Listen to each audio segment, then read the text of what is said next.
Welcome to This Explainer. Today, we're diving straight into the archaeological artifacts of the modern classroom. Have you ever looked around a school and just wondered why everything feels so incredibly rigid? Well, we're going to explore the factory model of education, digging into some really fascinating historical data to figure out exactly why our education system looks the way it does right now. Let's jump right in. Seriously, think about it for a second. Have you ever wondered who actually designed the modern classroom? Why do we have ringing bells, perfectly organized rows of desks, and these super rigid schedules that honestly feel exactly like an assembly line? Well, it turns out none of these features are universal truths of human development. No way! They are specific historical artifacts.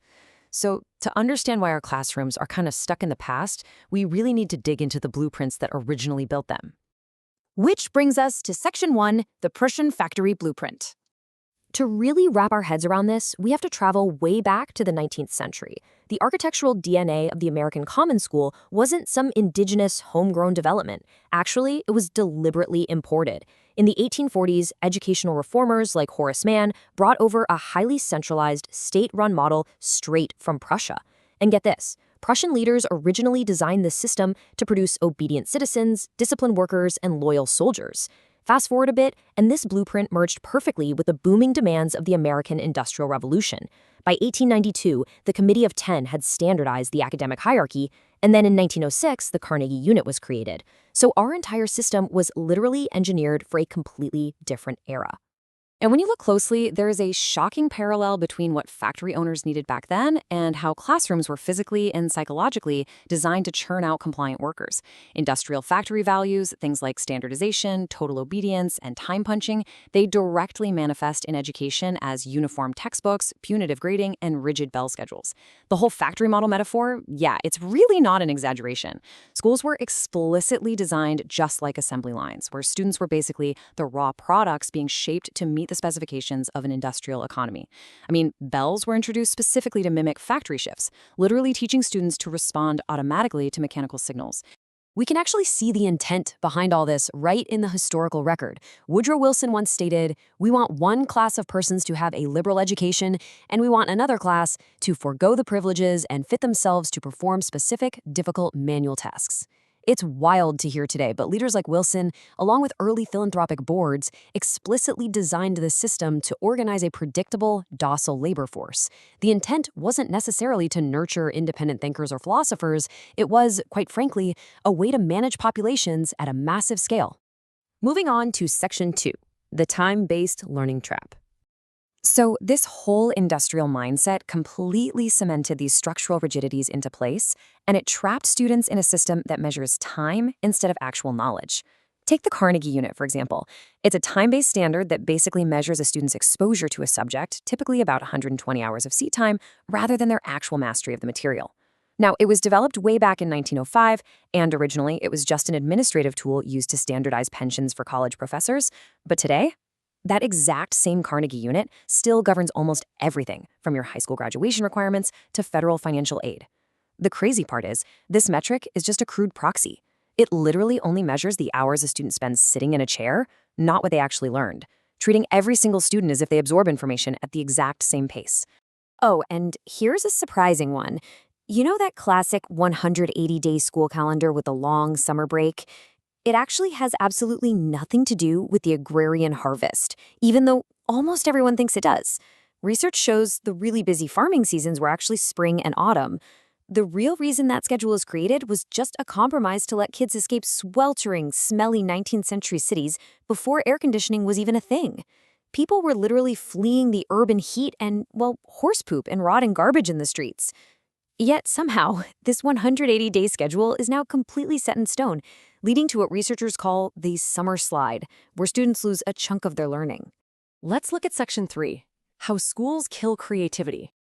As this time-based factory-style system evolved, it established a super rigid hierarchy of subjects that actively marginalized diverse forms of human intelligence. The late, great educational expert Sir Ken Robinson stated, "Creativity now is as important in education as literacy, and we should treat it with the same status." He famously pointed out that our outdated academic hierarchy always puts math and languages right at the top and shoves the arts consistently to the bottom. This kind of structure prioritizes conformity over curiosity, it heavily penalizes risk-taking, and ultimately, it educates people right out of their natural creativity. And we can see the real-world impact of this hierarchy in stories like Gillian Lynn's. When she was a kid, she was fidgety and distracted in school, and the system totally viewed her as a problem student. But thankfully, a doctor correctly recognized that she didn't have a learning disorder at all. She was just a natural dancer. So her mother took her to dance school, and she went on to become a world-renowned choreographer. It's a beautiful story, but it really highlights just how narrowly our factory system defines intelligence.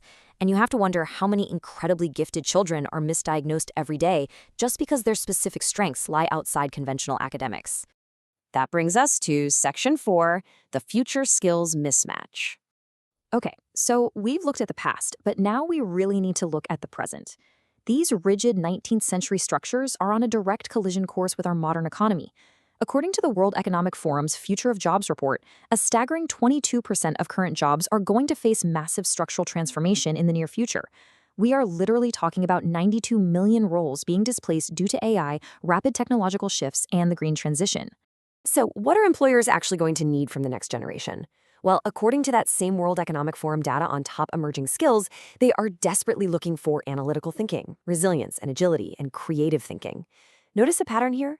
While the old factory model prioritizes punctuality, conformity, and doing repetitive tasks over and over, employers today need the exact opposite. They need individuals who can think critically, adapt quickly to change, and innovate on the fly. Basically, the exact skills our schools were originally designed to suppress are now the very skills the global economy demands the most. Here's the solution in Section 5, competency over seat time. To bridge this glaring skills mismatch, we've got to fundamentally rewrite the operating software of our schools. And we do that by shifting to competency-based education. This completely flips the script. Instead of relying on arbitrary A through F grading, which, let's be honest, often provides zero real context about what a student actually knows, we define specific, clear learning competencies. And here is the absolutely crucial part. We advance students based on their demonstrated mastery, not just their seat time. We're talking about replacing meaningless letter grades with real, actionable feedback. This ensures that actual learning becomes the constant, and the time it takes to learn it, that just becomes the variable. Finally, Section 6, the future of school. When we finally break out of the boundaries of this 150-year-old factory model and start embracing these new methods, the data is just incredibly encouraging. Rigorous research shows that project-based learning, or PBL, actually improves academic outcomes by 8 to 10% across the board. It totally shifts the focus away from teacher-led lectures to learner-centered facilitation, where teachers are acting more like guides rather than drill masters. And the good news is, policy is starting to catch up.